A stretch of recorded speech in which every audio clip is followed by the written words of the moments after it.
All right, here we go.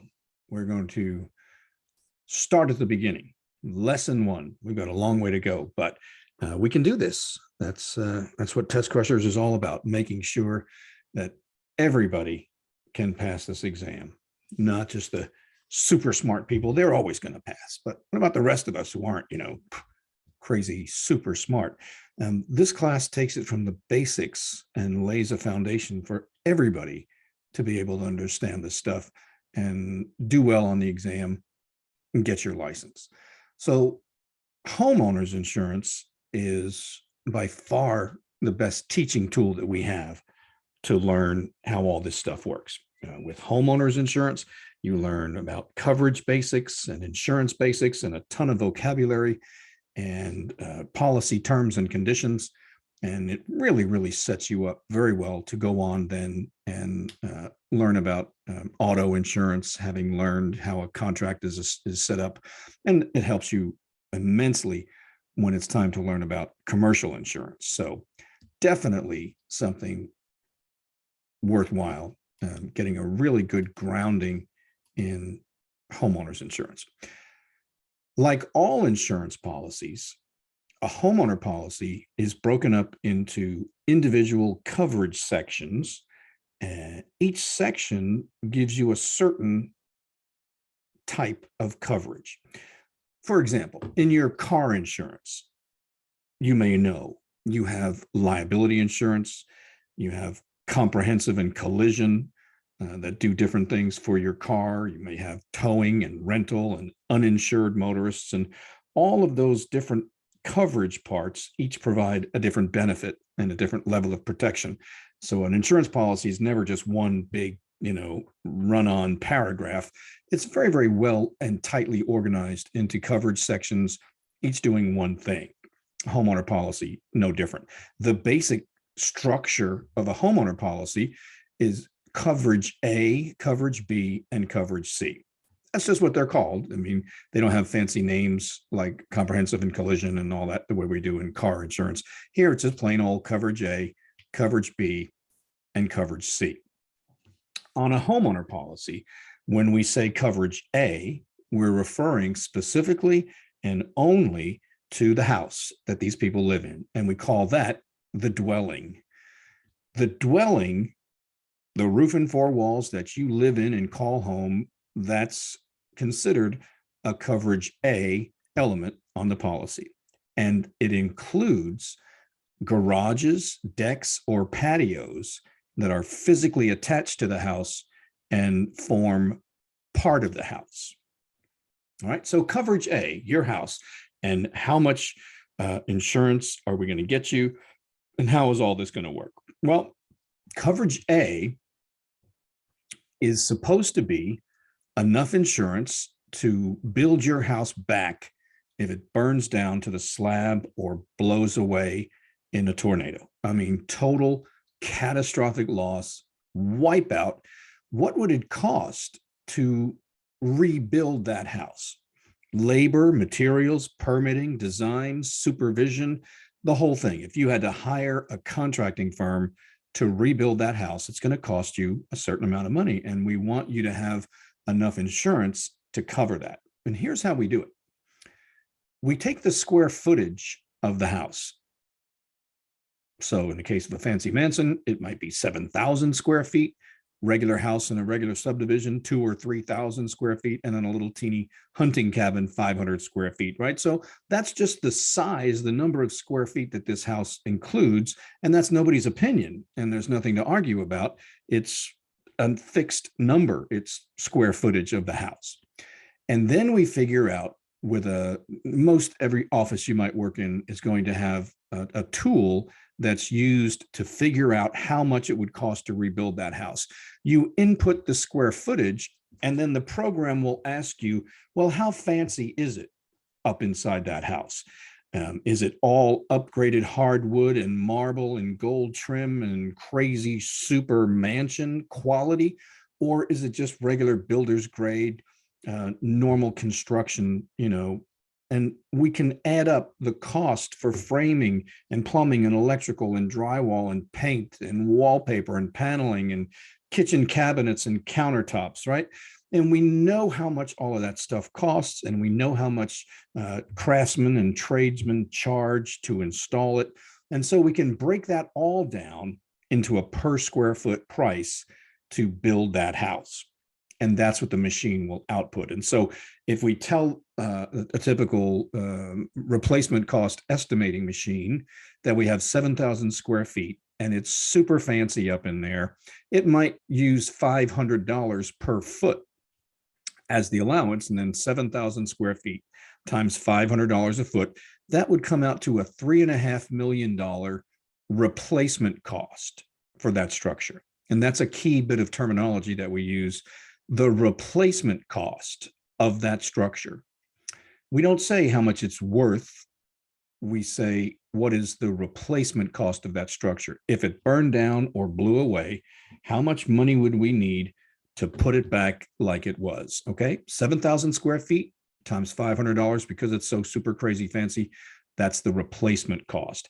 Here, we've just got regular interior finishes. It's not all upgraded and imported and gold and exotic.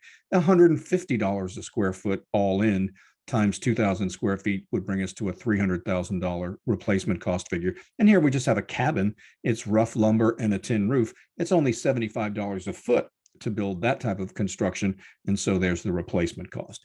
Now, this is important. Replacement cost is how much it's going to cost to rebuild that thing. This could easily be a $10 million property, right? It's a gigantic house. And if it's on 3 or 4 acres in a golf course community in the best part of town, it's easily a $10 million property, but we don't insure it for $10 million, including the acreage and the location and all that. We insure the house based on its replacement cost, which is square footage times the per square foot price. On the other side of that scale, you might have a customer who snapped this house up in a bankruptcy or a divorce or a short sale or something, and they snapped it up for $2 million. Deal of the century. We don't insure the house for $2 million. Purchase price, we insure it on the basis of its replacement cost. Same thing with this house. If it's in a super nice school district, it's easily a $600,000 or $700,000 property. If it's out in the county and it backs up to a landfill, it's a $150,000 property, but that doesn't change the replacement cost ever, right? Everything we do is driven by replacement cost, not real estate and not appraisal value either, because it doesn't matter what the county tax appraiser has the property listed as, because when the house burns down or blows over, the county appraisal guy's not going to come out and do anything about it. Neither is the real estate person who put a certain real estate value on it. They're not going to be involved when that house burns down. It's going to be insurance. And our number is the replacement cost. Coverage A includes, remember, the dwelling and extensions coming off the dwelling that form part of the dwelling. So this outdoor porch, this overhang, nice little shady porch they have here, the square footage under here is included as coverage A, just the way the house is. So we don't make a distinction. And all of that would have to be accounted for in the replacement cost, and we would roll that up as coverage A. This deck as well, it's attached to and forming part of the house. So the value, the replacement cost of this deck would be included as coverage A. Now, if this deck is 5 feet away from the house and it's not attached, and then different. So coverage A is the dwelling and extensions. Here's a built-in garage. It's completely integrated and built in to the house. That's coverage A. It doesn't make a difference that this is living space or not living space, because it's all part of the one structure, the living space as well as the garage. That's all coverage A. This is what we would typically call a built-in garage. There's 2 walls in common or 3 walls in common, and there's living space up above. So it's completely integrated into the structure. I think most people would call that a built-in garage. Built-in garage. Most people would call this an attached garage. It's got one wall in common with the dwelling, one connecting wall, and then no living space above. So, attached garage is a good enough term for that.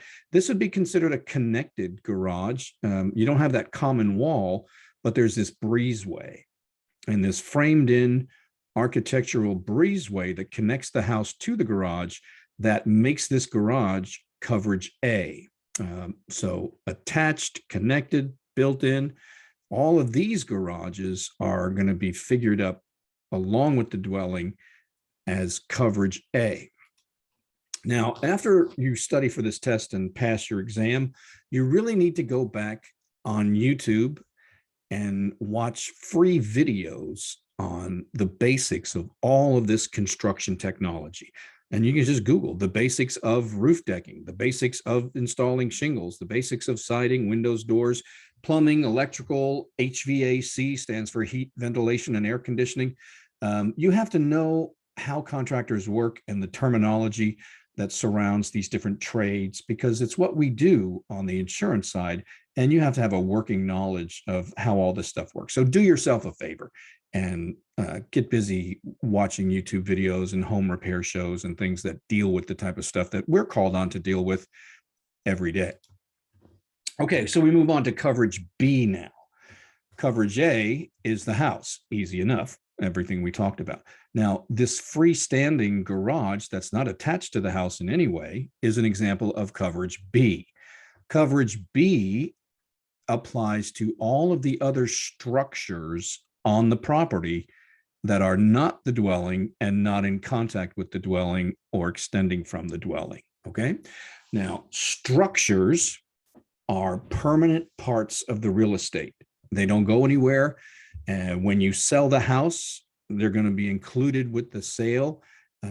They're permanent. They're part of the real estate. This garage is a structure because it's permanent, and it's a building because of its design.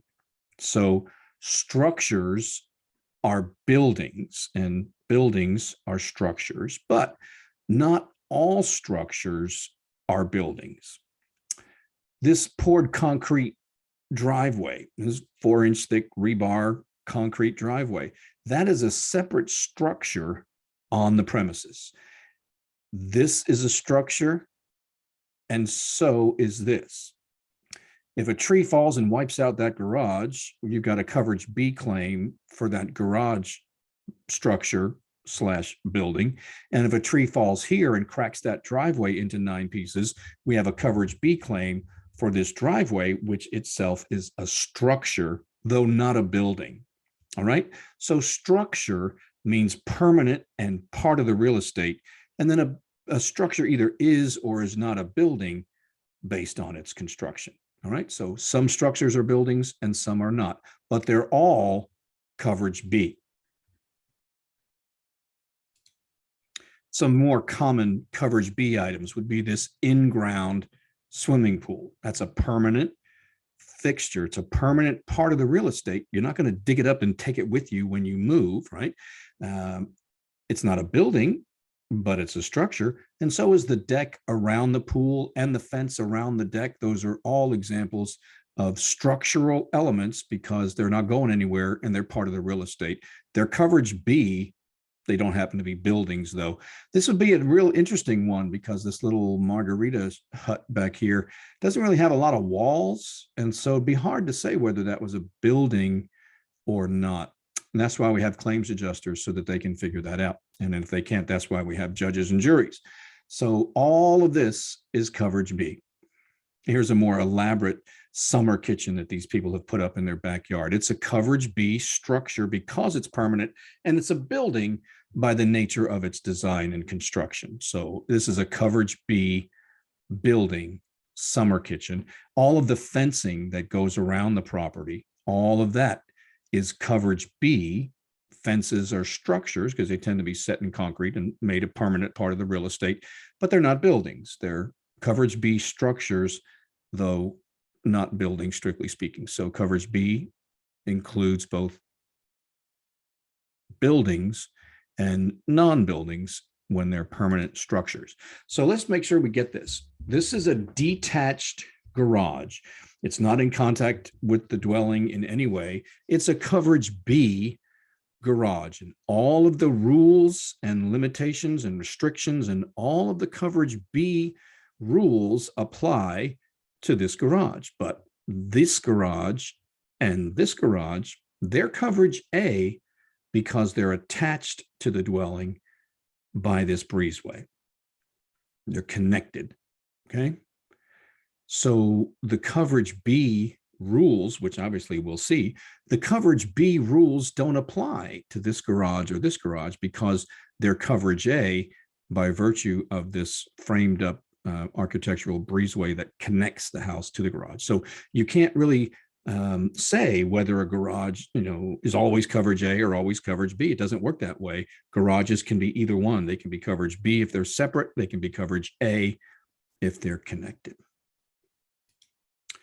Now, coverage C means all of your stuff, your personal property, as opposed to real property. And those are the two types of property basically that exist in our world. There's real property, part of the real estate. Those are buildings and non-building structures that are part of the property that you sell with the property, like the pool, pavements, patios, walkways, swimming pools, hot tubs, mailbox, flagpole, fences. All of that is real property. The opposite is personal property, all of your stuff that you will take with you when you move, right? Personally owned stuff is personal property, and then real property is permanently affixed to the real estate, and you're not going to take it with you when you move. It's all going to be sold as part of the house. So coverage A, the dwelling; coverage B, other structures; coverage C, contents or real property. So here's a really good example of what we're talking about. This is an above ground pool. You put it together and you fill it up. It's not attached. It's not permanent. It's not in the ground. You could easily drain that pool and roll it up and move it. You could drain it and roll it up and take it with you when you move. It's simply not permanent, and therefore it's not a structure, and it's certainly not in contact with the dwelling. And so it's not coverage A and it's not coverage B. In fact, this is coverage C, contents, personal property. And so are their bathing suits and their flippers and their goggles and their suntan lotion, and their everything in their house, their bed and their pots and pans and their Captain Crunch and their pantry, and all of their personal items is coverage C, contents. All right. Coverage A, dwelling; coverage B, other structures; and coverage C is your contents, your personal property. Here's another example. This is a little mini storage shed that you could buy from Lowe's or Home Depot or whatever. And it sure looks like a building, and it sure looks like a structure. But if this was actually sitting in somebody's backyard, on rocks like this, on the skids, it's not attached to the real estate. It hasn't been put on a slab. And if it's not permanently attached to the real estate, then it's not a structure. And even though it looks like a building and it ought to be coverage B on that basis, it's not. It's contents. It's coverage C because it's not on a slab. Coverage B, remember, is only for structures that are a permanent part of the real estate. And until that is made a permanent part of the real estate, if it's just sitting there, you'd consider that personal property, contents. Interesting, huh? Now, coverage A and B property don't go anywhere. Your house and your garage, they're permanently attached to the real estate. But contents can go somewhere. Sometimes contents is on premises, and sometimes contents is off premises. On premises, off premises. And we cover both. Some policies are much more forgiving about off premises coverage, and some policies limit off premises coverage. Because from an underwriting perspective, we're much more comfortable with on premises, because what's going to happen to the stuff in your living room? I mean, there's not that much. But once you pack up and go who knows where with it, now personal property is subject to a whole different set of risks, and off premises is a very different thing. We can cover both, and it's not like we hate one or the other, but it's just a distinction that we make: on premises versus off premises. And the coverage can vary based on which one you're talking about. Here you have contents in that summer kitchen. It's contents in the garage. There's contents in the house. There's contents all over the place there. It's on premises if it's there on your property. So on premises doesn't mean just in the house, in the living room. This contents is on premises. It happens to be in the house too, but this contents is also on premises. It just happens to be inside the summer kitchen or the garage, right? As long as it's on your property, then it's on premises. So don't come away thinking that on premises has to mean in the house. It doesn't. This property is also on premises. It's sitting out there in the backyard on the back deck, but because it's on your property, it's on premises. Now, just to give you a preview of some of the things that we deal with in the insurance business and some of the interesting knowledge that you have to have. Let's say we have a homeowner's policy and a storm comes along and a tree falls and wipes out that patio set. You're probably going to be covered for that 99% of the time, because homeowners doesn't care whether it's inside or outside or in a building or in a garage or just out here on the back deck. But flood insurance that you would get from FEMA or NFIP, the National Flood Insurance Program, flood insurance says, oh no, if floodwaters come and damage that stuff, no coverage, because flood does not cover personal property out in the open. Flood insurance only covers personal property that's secured within a building. And so homeowners would say, no problem. Flood insurance would say, no way.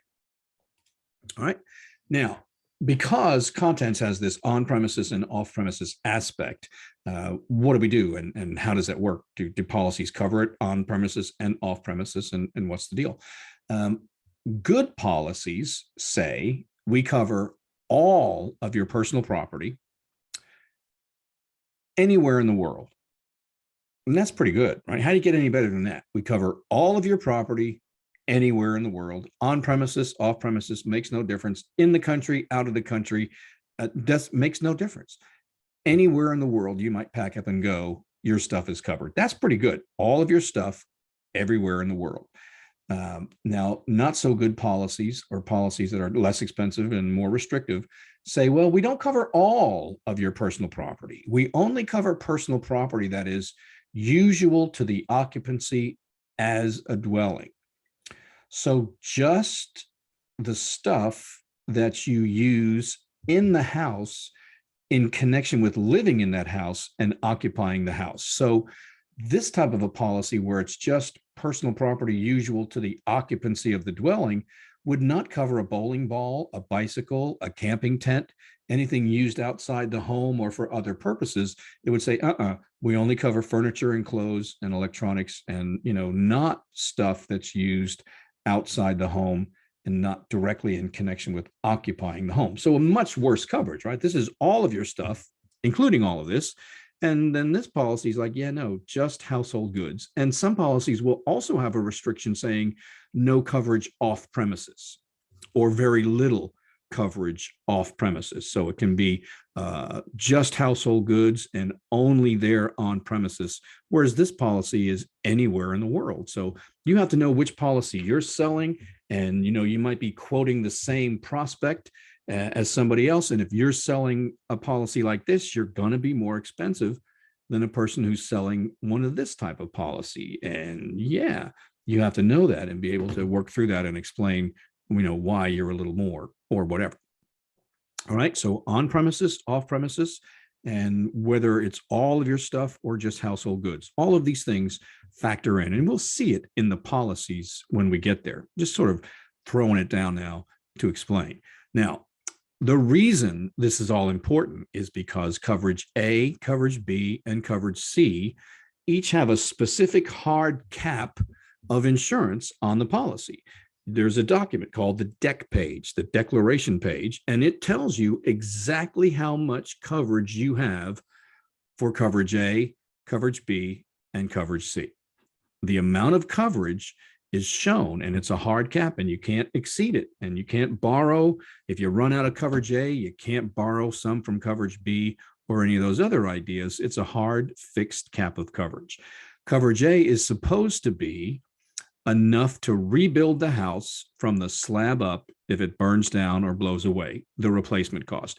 And we showed you how we figure that out with the customer. Square footage times the price per square foot. And that's where we come up with the amount that coverage A should be. Now, with that number that we've calculated, coverage B by default is 10% of coverage A. So coverage A is 100,000, coverage B is 10,000. Coverage A is 300,000, coverage B is 30,000. If you can do this math in your head, fine. And if not, we'll show you later how some of these things are done. But that's the rule. And the test day concept is that coverage B will by default be 10% of coverage A as a separate additional amount of insurance. So you'll have all of coverage A for the house, and then 10% of that amount would flash over here as your coverage B budget, but it's separate and apart and in addition to coverage A. Now, we as agents can raise coverage B if the 10% default amount isn't enough. So if we look at this backyard, let's say we've got the house up here and the house is insured for, let's say, 400,000, meaning 40,000 is for all of the coverage B on the whole property. That pool by itself is close to 40,000. Now you've got this, pool house building that would have, and you got all the fences, hot tub, patios.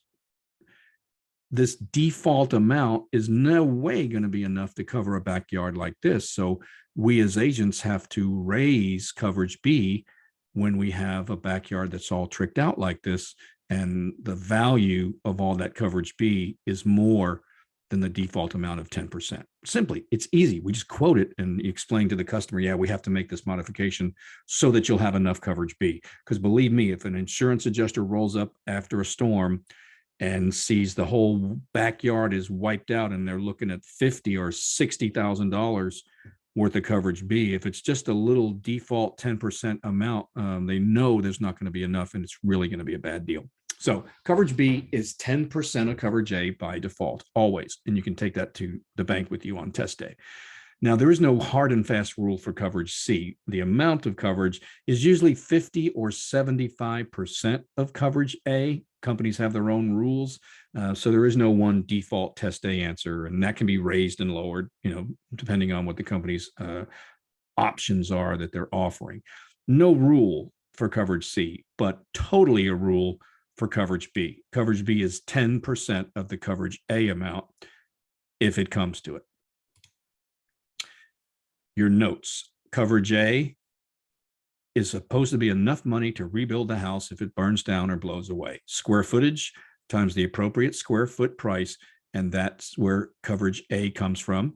And in this case, 200,000, that means coverage B would be 20,000 total as an additional amount of insurance.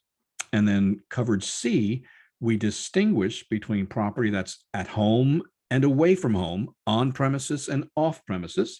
And we distinguish between business and personal items. We're your homeowner's insurance, and we're interested to cover your homeowner's goods and your stuff, but not if it's business related. I mean, there's business and commercial insurance for that. So we take, business, personal property, very limited coverage for that. Because there's commercial insurance where it's more appropriately covered. So we make that distinction, and you'll see that in the policy as we go along. Okay, now an important applied knowledge lesson here, an important point for test day that you very well might see on your test. They might tell you that there's a property or there's a policy and coverage A is $250,000 or whatever number they might come up with. On the test, they don't actually have you do square footage times the factor. I just taught you that so that you would understand where these numbers come from and, have an idea and context of what we're talking about. But you don't have to do that on the test. They're just going to tell you, okay, this house in this test question is insured for $250,000 coverage A.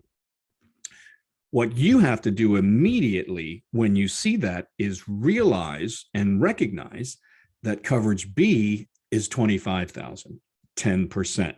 The only reason they ever tell you what coverage A is is so that you can figure out coverage B. And there are some other coverage elements that come later that are also expressed as a percentage of coverage A. So here we go. If they say coverage A is 250, you have to immediately understand that, oh, then coverage B is 25,000. Now, with that setup, here comes the next step in the test question. There's a storm and it damages a detached garage, not an attached garage, but a detached garage. And immediately you have to recognize, oh, that's coverage B. A detached garage is coverage B. And coverage B is 10% of 250,000 or 25,000 in this example. And now look, a storm causes $40,000 of damage to this detached garage, which is subject to the coverage B limit, which is 25,000. And the test question then comes and says, how much can we pay of the $40,000 damage to that garage? Answer, 25,000, because that's the coverage B limit. All right, step by step. Coverage A is 250, bingo. That means coverage B is 25,000. And that's the most we can pay. And now if a storm damages a detached garage, ding, ding, that's coverage B. And yeah, the test question is going to invite you to allow $40,000 worth of damage when there's only $25,000 worth of coverage. And so you just have to be strong and say, nope, 25 is all we can pay, the coverage B limit, because it was a detached garage. But now the exact same question will come up in a minute where it's an attached garage. So just remember, coverage B is 10% of coverage A, and that's a detached garage. It's coverage B all day long. And so the most you'd have available for damage to that detached garage would be the 25,000. And, all of the other coverage B elements too have to fit under that amount. And that's the problem. When an agent doesn't raise coverage B, then a customer can have an awful lot of uncovered damage there in a coverage B claim situation. So here's the exact same slide. $250,000, 250 coverage A. That means coverage B is 25,000. Only now look, a storm damages an attached garage, not a detached garage, but an attached garage. And right away, you have to recognize, oh, that's coverage A, not coverage B. And so we're not going to apply the coverage B rules to coverage A property. And now if a storm damages this attached garage and the repair estimate is 40,000, we can pay the whole thing. We can pay up to the coverage A limit because this attached garage isn't subject to that coverage B 10% limit. So the answer here is we can pay it all, the whole 40,000. All right. Makes all the difference in the wide world, whether the question says a detached garage, which is coverage B, or an attached garage, which is coverage A. So very important fundamental idea and a very frequent test question as well. So damage to one of these garages would not be subject to the coverage B rules or the coverage B limit. A built-in garage, attached garage, connected garage, you don't apply the coverage B limit to damage to these because they enjoy coverage A protection. And so you can go all the way up to the coverage A limit. All right, so that's the basics and gives you a roadmap of where we're going with homeowners and how we set it up, the house, other structures, and your contents. And that really sets you up to go on here in our next lesson, and we'll talk about how the coverage works. Now that we've talked about what are the covered items and the covered elements there on the property, how are we going to protect that property? So we'll turn our attention here to lesson 2 next.